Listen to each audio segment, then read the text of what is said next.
એક મહાપુરુષ સત્સંગ કરતા હોય, શ્રોતા હોય, બધા ઘણા સાંભળતા હોય કથા. અને સરપંચ સાહેબ જેવા બસ ડ્રાઈવર એક બસ ચલાવતા ચલાવતા એ સત્સંગને વગાડતા હોય, એ બધું લોકો અંદર એ સાંભળતા હોય. જ્યારે સ્વર્ગવાસમાં જવાનું થયું ને ત્યારે એ બસ ડ્રાઈવરનું સન્માન કરવામાં આવ્યું ફૂલના હારથી. એટલે ઓલા કથાકાર તો વિદ્વાન હોય, એણે એમ કીધું કે બે આટલી બધી કથાઓ કરી, હજારોની સંખ્યામાં શ્રોતા સાંભળતા હતા, તો અમારા કોઈનું સન્માન નહીં, આ સામાન્ય બસ ડ્રાઈવરનું સન્માન તમે આટલું બધું ફૂલહારથી કર્યું. ત્યારે પરમાત્માએ એમને કીધું એ જ્યારે ચલાવતા હતા ને, એમની બસ એટલી મારંમાર જતી હતી ને, એટલે બધાના એવા અંદરના હૃદયના ભાવથી રામ રામ બોલાતું હતું. અને તમે જે કરતા હતા ને ત્યારે એના હૃદયના ભાવથી નતું બોલાતું, કે બસ જ એટલી મારંમાર જતી ને લોકોને એટલો રામ એટલા યાદ આવી જતા, અને એ ભાવથી બોલાતું હતું. પણ થોડો સત્સંગ કરી પછી સવાલ જવાબ લઉં કે શ્રાવણ મહિનો છે અને ભોળાનાથનો મહિનો કહેવાય, દેવાધિદેવ મહાદેવ. એકવાર તમારા માલધારી સમાજ ને ગોવાળાની એ ગોવાળા આરવ જેવો દીકરો એ ગોવાળા મહાદેવના મંદિરમાં લઈ જાય અને એ બાળકને પ્રાર્થના કરતા શીખવાડે. એમ કે આપણા નગરના રાજા બહુ સારા છે, ધર્મપ્રેમી છે, આપણા ગામમાં સંપ છે, ભોળાનાથની જોડે એવી અરજી કરે કે અમારા ગામમાં આવી સુખ શાંતિ રહે, અમારા રાજાનું આયુષ્ય વધે. બહુ ધર્મપ્રેમી છે, નિખાલસ છે, સેવાભાવી છે, નગરમાં કોઈને દુઃખ નથી પડવા દેતા એવા રાજા જેવી પ્રાર્થનાઓ, જળનો અભિષેક શીખવાડે. અપાર એ દીકરાને એ શિવલિંગ ઉપર પ્રેમ થયો. ભોળાનાથના દર્શન કરવા ના જાય તો એની માને યાદ કરાવતી, બા આપણે ક્યારે ભોળાનાથના દર્શન કરવા જાય. અને સમય જતા એ બાળક મોટો થાય, 14-15 વર્ષનો, એટલે એ ગોવાળાની જનેતા એમ કે બેટા આપણે માલધારી આ ગાયોને લઈને તારે ઘાસ ચરાવવા જવું પડશે. એ છોકરો ગાયોને લઈને ઘાસ ચરાવવા જાય, પણ એનું મન શિવાલય તરફ જાય. જ્યારે એવો અતૂટ પ્રેમ થઈ જાય ને ત્યારે એને વારંવાર યાદ આવે. આમાંથી રોજ ભોળાનાથના મંદિરે જતા હશે એટલે ખબર હશે એક દી રોજ જાય તો એને ચેન ન પડે. એમ એ બાળકને ભલે ગાયો ચરાવતો પણ એને ભોળાનાથનું મંદિર યાદ આવતું. અને મહાપુરુષોએ કીધું છે કે આશા ત્યાં વાસા અને સુરતા ત્યાં મુકામ. એ નદીના કાંઠે એ શિવાલય જેવો પથરો જોઈએ, અને પથરો લઈ અને નદીના કાંઠે એનું થાળું બનાવ્યું, શિવલિંગ મૂકી દીધું. અને એને એમ થયું હું એ મંદિરે નહીં જઉં, પણ આ ગાયો ચરાવવા આવું છું તો હું રોજ આનો અભિષેક કરીશ. એવી તાલાવેલી લાગી ગઈ કે રોજ અભિષેક કરે એટલે ગાયો પર ધ્યાન રહે નહીં અને કોઈના ખેતરમાં જતી. એટલે ગામજનો આવી અને એ ગોવાળાને જનેતાને ફરિયાદ કરે કે તમારો દીકરો ધ્યાન રાખતો નથી, અમારા ખેતરમાં આવી અને પાકને બગાડે. ગોવાળા દીકરાને ઠપકો આપે, દીકરા જેમ આપણું આ પશુપાલન છે, આજીવિકા છે, એમ ખેડૂને બેટા એમની આજીવિકા છે. કોઈનું નુકસાન કરવું એ આપણા માટે સારું નહીં. આપણે આવી બેદરકારી નહીં રાખવી છે. આપણી ગાયોને ધ્યાન રાખો, કોઈના ખેતરમાં જાય નહીં. પાછો બીજો ત્રીજો દિવસ થયો ને તો પાછો એવો મગ્ન થઈ જાય શિવલિંગ આગળ, પાછા કોઈના ખેતરમાં જાય અને પાછું રંજાડ થાય એટલે પાછી ફરિયાદ લઈને આવ્યા ખેડૂત કે આપનો દીકરો સમજતો નથી, અમારો પાક બગાડે છે.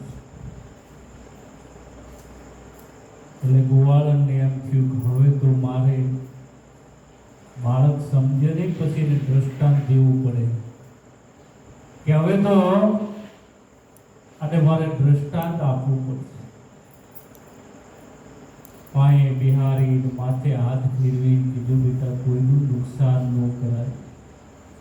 હું તને એક નાની એવી વાત કહું કે ભોળાનાથ અને પાર્વતીજી એક દિવસ મૃત્યુ લોકમાં નગર ચર્ચાએ નીકળ્યા હોય,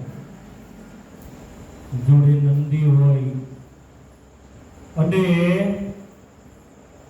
એક ખેડૂતના ખેતરમાં બાજરાનું ડુંડું સરસ જોયું માતાજીએ. એટલે ભોળાનાથને કહેવા ન રહ્યા અને બાજરાનું ડુંડું તોડી લીધું. એટલે દેવાધિદેવ મહાદેવે કીધું, માતાજી આ તમે બાજરાનું ડુંડું તોડ્યું એ કોઈ ખેતરના માલિકને તમે પૂછ્યું ખરું? કે ના, એનો ધણી છે, એનો માલિક છે, એને પૂછ્યા વગર આપણે લેવું અયોગ્ય ગણાય. તમારે આ કર્મ ભોગવવું પડશે, તમારે આની સજા ભોગવવી પડશે. તો કે શું સજા? તો કે આ બાજરાના ડુંડાની અંદર દાણા ગણી લો તો 360 દાણા હતા. તમારે 360 દિવસ આ ખેડૂતના ખેતરમાં મજૂરી કરવી પડશે. આ તમારી સજા. અને હું જઉં છું હિમાલય તપસ્યા કરવા. માતાજીએ બાઈ માણાનું રૂપ લીધું અને ખેડૂત અને એની ઘરવાળી બે આયા. એટલે જઈને કીધું, મને તમારા ખેતરમાં મજૂરી કરવા દેશું? એટલે ખેડૂએ કીધું કે ના, અમે તો અમારી બેથી જાતે મહેનત કરીએ છીએ, અમે એવું મજૂરી દઈએ કે અમારી શક્તિ નથી. હવે બે જાતે મહેનત કરીએ, જે થાય. એટલે ધીરે ધીરે કીધું, મારે મહેનતાણું જોતું નથી, મારે ખાલી મજૂરી. વધારે પડતી આજીજી જોઈ એટલે ધીરે ધીરે ઓલા ખેડૂએ એની ઘરવાળીના બે જોયું, નજરથી નજર દ્રષ્ટિ મિલાઈ એટલે એની ઘરવાળી રોઈસા રોતો રાખી ગઈ. એટલે કીધું, બેન અમે તમને રાખીએ તો ખરા, પણ તમારું નામ શું? કે મારું નામ ઉમાબેન. કશો વાંધો નહીં, અમે જે મજૂરી કરીએ તમે મજૂરી કરજો, ખાવાનું તમને મળી જશે. એ બે માળાની જોડે માતાજી ખેડૂતની મજૂરી કરે ખેતરની. હવે પાર્વતી માતાજી મજૂરી કરતા એ ખેતરમાં કોઈ ખામી રહે ખરા? પાક જે ધારેલા કરતા વધારે થાય, કામ ફટાફટ થઈ જાય. બે માળા મનોમન નક્કી કરે છે દેવી શક્તિ. બાઈ આપણે થોડા દિવસ બાઈ એટલો દિલ જીતી લીધો, કંઈક છે ખરો કે ખબર નથી. એમાં ગામમાં જાત્રાએ જવા હરિદ્વારનું નક્કી કર્યું. એટલે બે માણાએ કે આપણે જઈએ, આખું ગામ જાય છે તો આપણે હરિદ્વાર જઈએ, ગંગાજીમાં સ્નાન. આ ઉમાબેનને બધું આપણે મોકલી દઈએ અને આપણે યાત્રા કરીને આવીએ. અને બેનને કીધું, બેન અમે યાત્રા કરવા જઈએ તો તમે સંભાળી લેશો? કે કશો વાંધો નહીં, તમે જી આવો, હું તમારું જે કંઈ ખેતર બીજું કંઈ બધું સંભાળું. પણ એ બે માણસ કે અમે અહીંયા જઈએ છીએ દર્શને, તમારા હારું શું લાવીએ હરિદ્વારથી, આપ કોઈ અમે લેતા આવીએ. એટલે પાર્વતી માતાએ કીધું મારે કંઈ મંગાવવું નથી, લાવવું નથી, પણ મારે કંઈક આપવું છે, તમે લેતા જશો. તો કે શું આપવું છે? તો કે આ મારું સોનાનું કંગણ છે, એ તમારે ગંગા મૈયાને આપવાનું છે. કશો વાંધો નહીં. બે માણસ ગયા જાત્રા, ગંગાજીમાં સ્નાન કરતા. સ્નાન કરીને પાછું યાદ આવ્યું કે આપણે અહીંયા ઓલા ઉમાબેન રેત એમને કંગન આપ્યું છે, આ ગંગામાં અહીંયાને આપવા માટે. જઈને થેલામાંથી લઈને ગંગાજીને કીધું કે લો, આ મારા ખેતરમાં એક બાઈ મજૂરી કરે છે ને એને એટલે ગંગાજીની અંદરથી હાથ બહાર આવ્યો, એટલે હાથો હાથે કંગન લઈ. એટલે બે માણસને એમ નક્કી થઈ ગયું કોઈ દેવી શક્તિ છે, ખુશીનો પાર નો. ઘરે આયા અને ઉમાબેનને કીધું બેન, અમે તમને મજૂરી કરાવી, પણ હવે તમે કંઈક અલૌકિક શક્તિ. ખેડૂએ એની ઘરવાળીને કીધું કે ઉમાબેનને ઘરે જ રહેવા દી, એમની જોડે તું કઈ સેવાય ન કરાવતી, કઈ કામકાજ ન કરાવતી.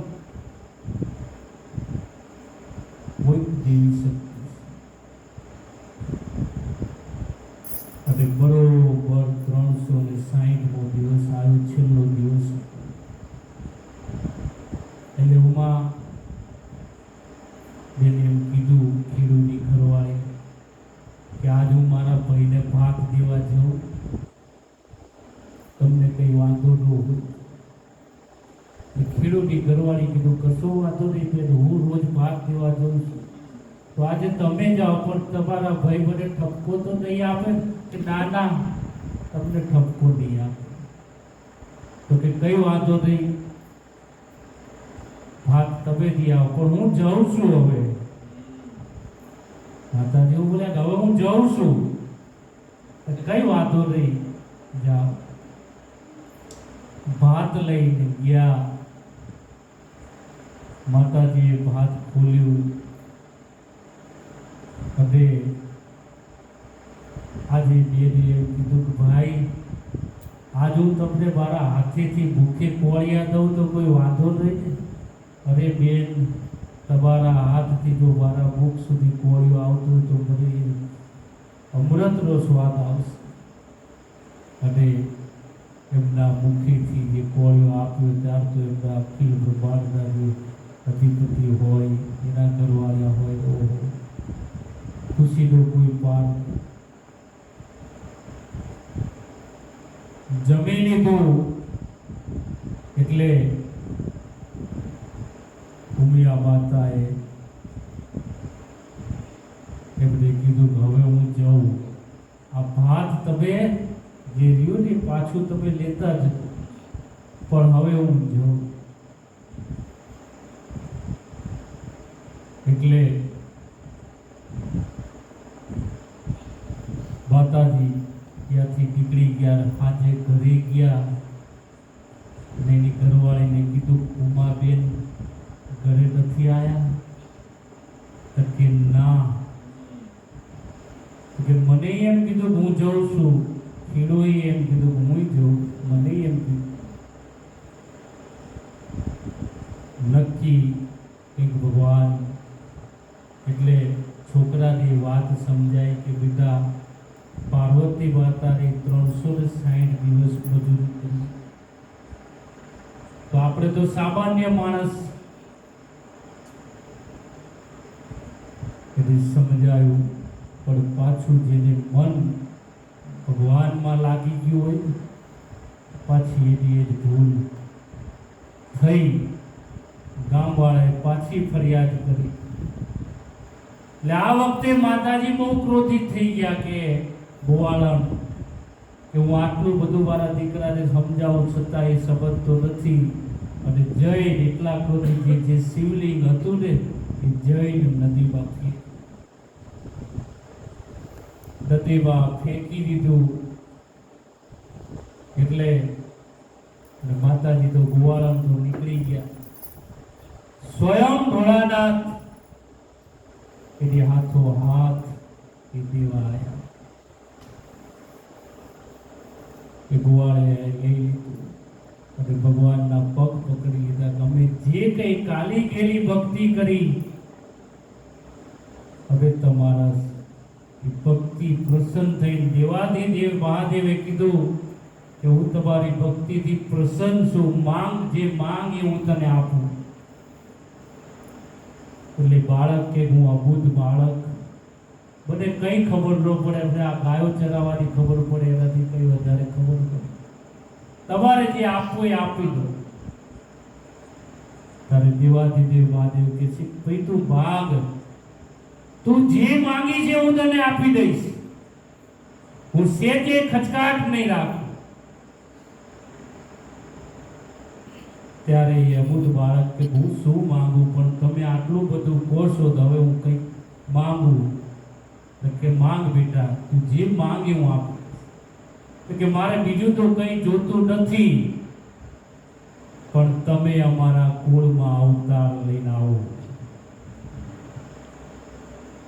હવે દેવાધિદેવ તો અજન્મા, એમનો કોઈ જન્મય છે નહીં. એટલે ભોળાનાથે કીધું બેટા હું તો અજન્મા છું, પણ 8મા અવતારે કૃષ્ણ તરીકે હું જન્મ લઈશ તમારા કુળમાં. બરોબર. અને કૃષ્ણ ભગવાન વિષ્ણુનો અવતાર, કૃષ્ણ અવતાર તરીકે તમારા કુળમાં એક અવતાર લેવો. સામાન્ય માણસ, અબુધ માણસ હતો, જે છતાં એને જીવ માંગી. એટલે વિશેષ સત્સંગનો ખૂબ મહિમા છે. ભલે જાણતા અજાણતા આ બાળકો આ બધી વાતો આવી સાંભળે એટલે ખબર પડે કોઈના ખેતરમાં નુકસાન ન કરાય, ભક્તિ કરાય, ભોળાનાથના મંદિરે. સત્સંગ એક રસ, પણ એ રસ લાગતો નથી.